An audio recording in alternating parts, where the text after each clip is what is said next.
If you work hard, you earn a high income, and you feel like the IRS takes more and more every year, I want to be very clear. The tax code, it's not unfair, but it is selective. And one of the behaviors it selectively rewards is long term real estate ownership. But here's the part that gets misunderstood: not everyone who owns real estate gets an immediate tax benefit. And that misunderstanding leads to people buying properties for the wrong reason, and they almost always get disappointed. Real estate is a wealth strategy first, tax benefits come second. Welcome back to the Wealth Planning Podcast with Bristol Law. My name is Anthony Brister, and I'm a tax attorney, and I help high income earners, business owners, and investors stop overpaying taxes legally by understanding how the tax code actually works. Today, I want to explain why the IRS rewards real estate ownership and what those rewards actually are, and why tax savings alone should never be the reason why you invest. The IRS incentivizes behavior. The IRS is not a fairness system, it's not an economic incentive system. It rewards behaviors that stabilize the economy, housing, infrastructure, long term capital investment.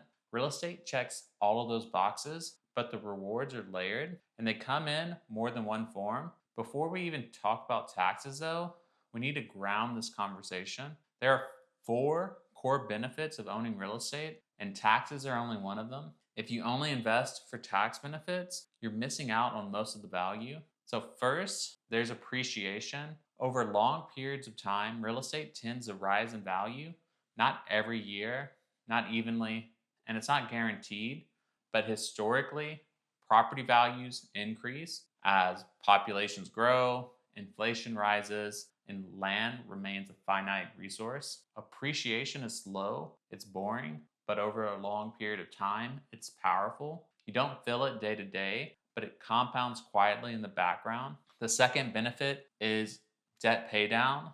This is the most underrated wealth builder in real estate. Every month, tenants pay rent, and part of that rent goes towards paying down your loan.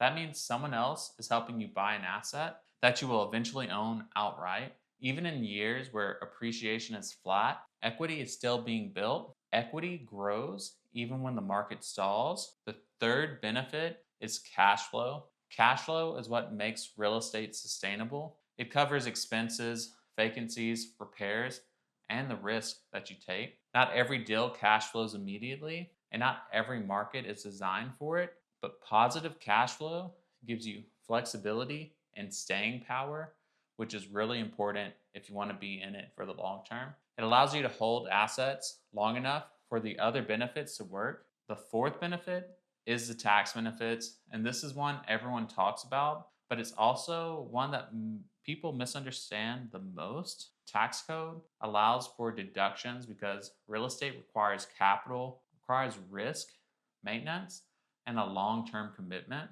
Because of this, the IRS softens the tax burden for people willing to do that. But, and this matters, the tax benefits are conditional. Owning real estate does not automatically reduce your taxes. Most rental real estate is classified as passive activity, and passive losses generally can only offset passive income. So if you're a high income W-2 earner with rental losses but no passive income, those losses may be suspended. They don't disappear, but they don't reduce your current tax bill. And losses only matter if you can use them. Depreciation is a non cash deduction. It assumes that the building wears out over time, even if that value increases. It's powerful, but depreciation by itself does not guarantee tax savings. How much you benefit depends on how you participate, how the activity is classified, your income level, and your overall structure. Depreciation without planning is just math, but this is why planning comes first, because real estate is not a tax strategy.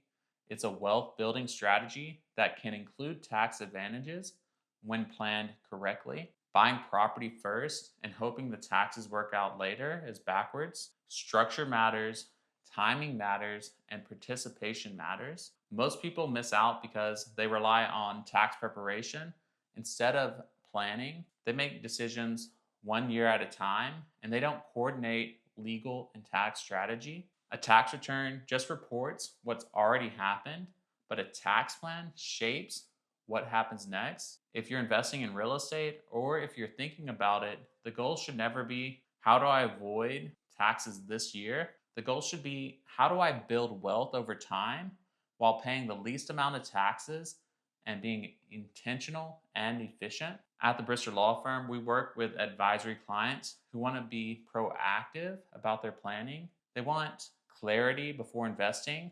And if that sounds like you, schedule a strategy call with my team. Even if we don't work together, you'll leave with a clearer understanding of your options. And if this episode helped reframe how you think about real estate, please share it with someone who's been sold on the tax hype instead of real planning.